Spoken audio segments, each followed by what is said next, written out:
The interviewee and the interviewer need to stick to the subject. There needs to be relevance. So as with all radio programs, the most important thing is your listener. Is the interview relevant for the listener, or is it only interesting for you and your interviewee? And of course that defines the kind of questions that you're going to be asking. Are you asking the questions your listener would ask if they were in your place?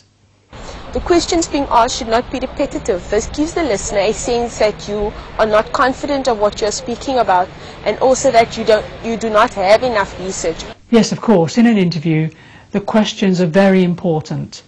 Make sure that the questions you ask are clear and understandable, that they can't be misinterpreted. Now, one thing that I often hear in interviews is where the interviewer asks multiple questions in one go, and the poor interviewee is left wondering which of those questions they're supposed to be answering. So don't use the word "and" as you're asking questions. Just ask one question and leave it at that.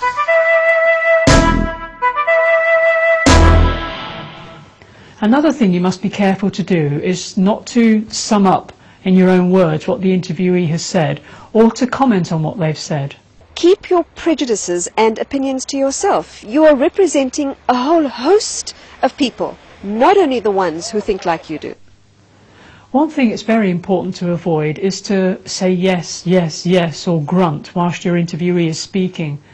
Just let them know that you're listening by nodding their head or smiling and keeping eye contact so that they are aware that you really are listening to them. Now, with regard to your questions, it may help you to write down the main questions you want to ask. That way you can be sure that you cover everything that you want to cover. But don't be so rigid as to only use those questions no matter what.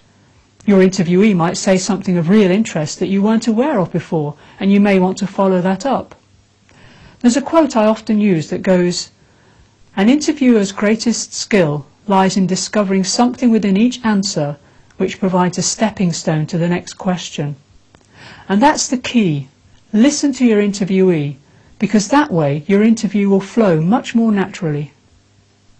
My next question in the list: how do you know that you are affecting the lives of people in a positive way? I know that I'm affecting them in a positive way by their reaction to me, and also from the feedback I get after I've spoken. Would you encourage others to follow the same profession? I would, yes.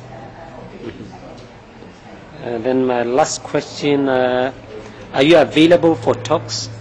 I am available indeed, yes. See, as you saw, if you just are determined to read your set questions, the interview can end up sounding very wooden. And not only that, it may be that a question you ask seems completely irrelevant because it doesn't have any relationship to the previous answer that your interviewee gave you.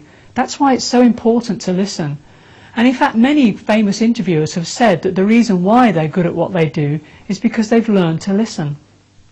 Something else you need to be aware of is not to allow yourself to become distracted.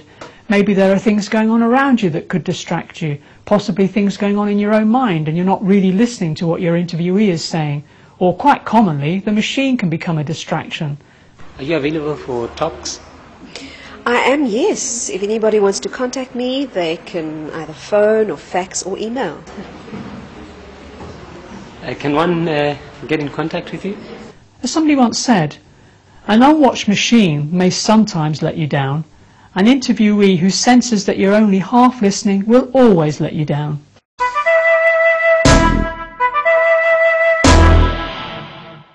In any interview, there aren't just the two people, the interviewee and the interviewer, there's also the listener, as we've mentioned before. And this relationship between these three people is what we call the triangle of trust. And every person in this triangle, the interviewee, the interviewer and the listener, are of equal importance. The people who are being interviewed, they should be able to be honest to the listeners and to the presenter about what they are discussing. Robert McLeish is a former broadcast trainer with the BBC, and in his book Radio Production, he says this with regard to the triangle of trust. Every time a broadcaster misrepresents, every time an interviewee lies or a listener disbelieves, we have lost something of genuine value.